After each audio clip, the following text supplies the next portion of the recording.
సద్గురు పులాజీ బాబా ఛానల్లో వీడియో చూస్తున్న ఆత్మీయులందరికీ నా యొక్క నమస్కారం. సద్గురు పులాజీ పరమహంస వాణి.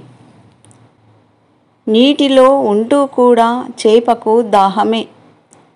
అదేవిధంగా గురుకృప లభించిన జీవుడికి ఈ ఆనందమయ ప్రపంచం రసహీనంగా కనిపిస్తుంది.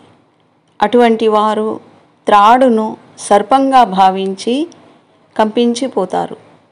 అదేవిధంగా ఈ జగత్ రూపంలో నివసిస్తున్న చిత్ శక్తి పుంజరూపమైన చిన్మయ జగత్తులో కర్మలు, దుఃఖము, మాయా వంటి ఆరోపణలు చేస్తూ అతిగా దుఃఖాన్ని అనుభవిస్తారు. దీనికి ముఖ్య కారణం ఏమంటే గురుబోధ లేకపోవడమే, గురుకృప లభించకపోవడం, అంతర్శక్తి వికసించకపోవడం వల్లనే మానవుడికి ఈ దుస్థితి.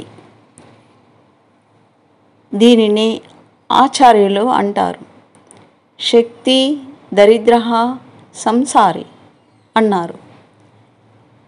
ఈ ప్రపంచంలోని మానవులందరూ స్త్రీ, పురుషులు, బాలబాలికలు అందరూ ఈ ప్రపంచంలోనే నివసిస్తూనే ధ్యానయుగం ద్వారా గురు యొక్క ప్రసాదాన్ని పొంది అంతర్శక్తిని వికసింపజేసుకున్నట్లయితే హృదయంలో చిత్ శక్తి పుంజము దర్శనమిస్తుంది. స్వశక్తి వికాసే తు శివ ఏవః అనగా స్వశక్తి వికాసం చేత జీవుడు పరమశివుడు అవుతాడు. జీవుడు శివుడికి చెందినవాడే, శివుడిలోనే ఉన్నవాడు శివుడే. ప్రపంచంలోని స్త్రీ పురుషులందరూ పరమాత్మ యొక్క అభిన్నమూర్తులు కావడం వల్ల అందరూ ధ్యానం చేయవచ్చును. ధ్యానము యోగుల యొక్క పరమార్థ యాత్రను పూర్తి చేసే విధంగానే సంసారులు కూడా ఈ సాంసారిక యాత్రను పూర్తి చేస్తుంది.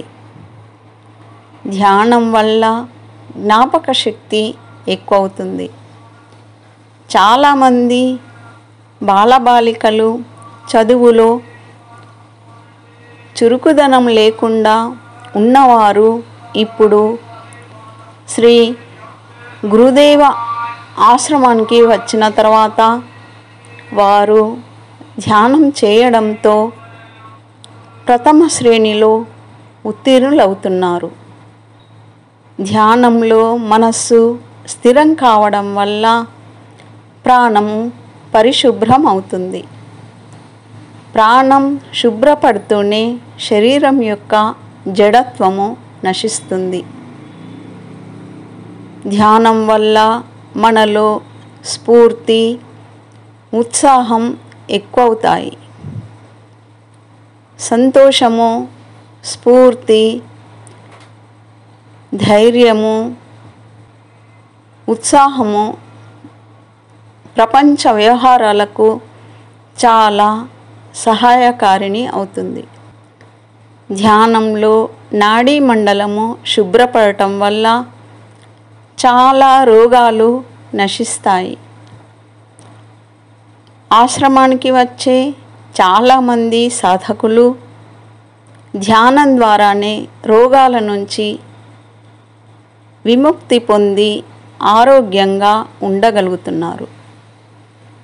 ధ్యానంలో అంతర్శక్తి సాక్షాత్కారం కావడం వల్ల భార్యాభర్తల, పిల్లల మధ్య సగౌరవమైన దైవ బుద్ధి, భక్తి, ప్రేమ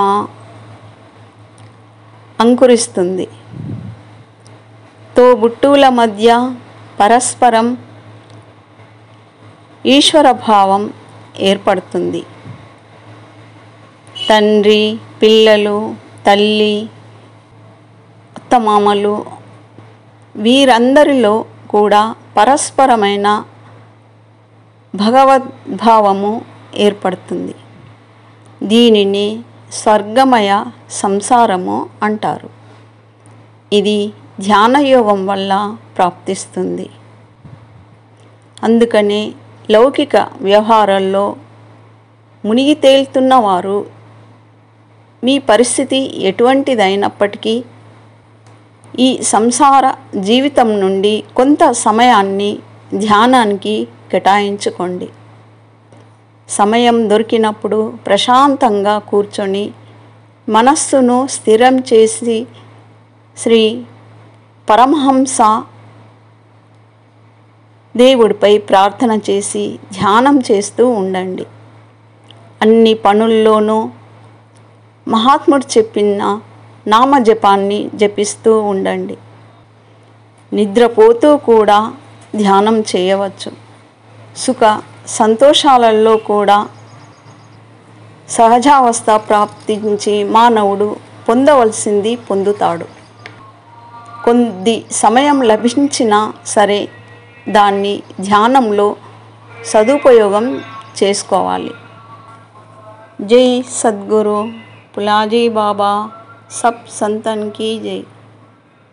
दृष्टिकोण केला ये सोच होगा, ये बात सोचने की। मेरा ख्याल है मेरे अनुभव से मरे नहीं, बने उत्पत्ति आप चालू है, बंद नहीं, कर्म अभी है, लेकिन उसके निशाने बदले नहीं। बाप से अपन तैयार हो गए और अपने से बच्चे तैयार हुए, ब्रह्मा को नाम रखे, वही ब्रह्मा है, उत्पत्ति करने वाला। तम है, भूसा है, उसका नाम शंकर है, सद्गुण है, उसको कौन मारेगा? सद्गुण है, वही सत्य क्षमता उसमें। अभी मूर्ति मंत्र दया क्षमा शांति लक्ष्मी साहित्य पार्वती, आप कहाँ है भगवान? बोलो गाये नहीं गए नहीं, उसमें भी यही शक्ति थी, आत्मशक्ति उसमें थे, पार्थ तो उसमें भी थे। पार्थ तो जब तक आप वश होते नहीं, अरे पार्थ तो वश हो गया अपने को, तो अपन भी थोड़े थोड़े भगवान बनते। क्यों? तो मैं इंसान हूँ, तो मेरे को ऊपर क्यों बिठाए? उसका तुम इतिहास देखते, उसका तुमको भी मालूम होगा, इतने तो आदमी आ गए, क्यों आ गए? तो मैं तो इंसान हूँ। वस्तु का तो प्रणय नरका ना हो, कुछ नर करने कर दो नरका नारायण हो, ऐसा मेरा विश्वास है। पहली सच्चाई, पहली माँ बाप की सेवा,